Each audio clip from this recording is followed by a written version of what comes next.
Hello students. Yes, in the continuance with the last video. Hmm. Once this philosopher was asked to which country he belonged, he replied that he was a citizen of the world. His meaning was that he did not believe in the distinction of race or nation or sect or community. He regarded mankind as family. Goldsmith liked this attitude very much. He said that this did not imply disloyalty to one's own country. Nowadays, he says that if somebody says that he is the citizen of the world, it means he is not disloyal to his own country and also loyal or not underestimates other countries. He said that nowadays very few persons are like the ancient philosopher. They are surrounded by narrow walls of nationalism. They think themselves belonging to different nations as English, French, Dutch, Spanish, Germans, and so on. Thus, they do not think themselves belonging to the great human family. This is a narrow nationalism. This does no good to us. They differentiate themselves from one another. They say that they are inhabitants of a particular country. They also say that they are the members of particular sect or community. They have made their groups on different beliefs, on different grounds, like on sects, on community, on nation, everything. So this groupism is not a good thing.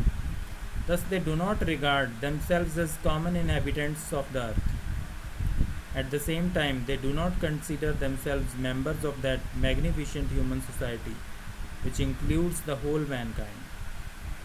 So, the author believes in the magnificent human society of the whole world. He says that on this planet Earth, we all human beings are of a same place, and that is Earth or the world. So, we should not feel that we belong to a particular political region.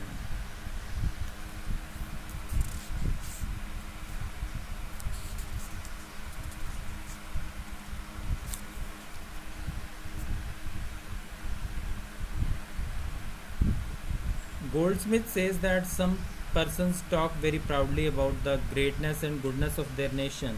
Its main reason is that they themselves have no great and good quality. For such persons, it is quite natural to boast of the greatness of their nation. By doing so, they themselves want to assume goodness and greatness.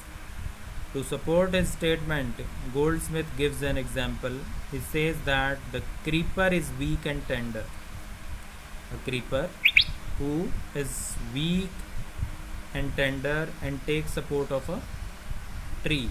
It cannot exist by itself, so it takes the support of the strong oak tree's trunk. It clings round the tree's trunk and its branches, thus it maintains its existence.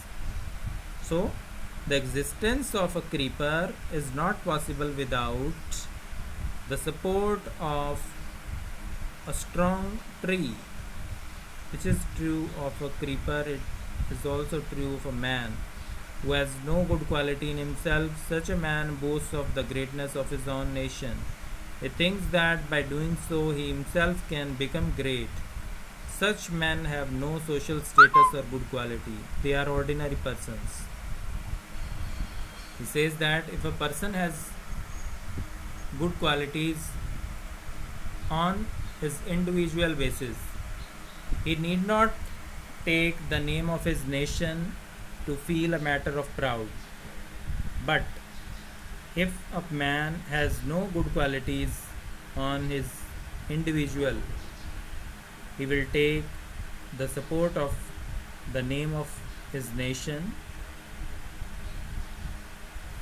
So, this thing to feel proud and feel superior to others is a matter of weakers.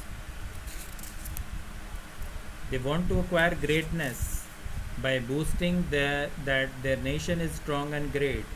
It is very natural for them to do so. It is the psychology of weak persons.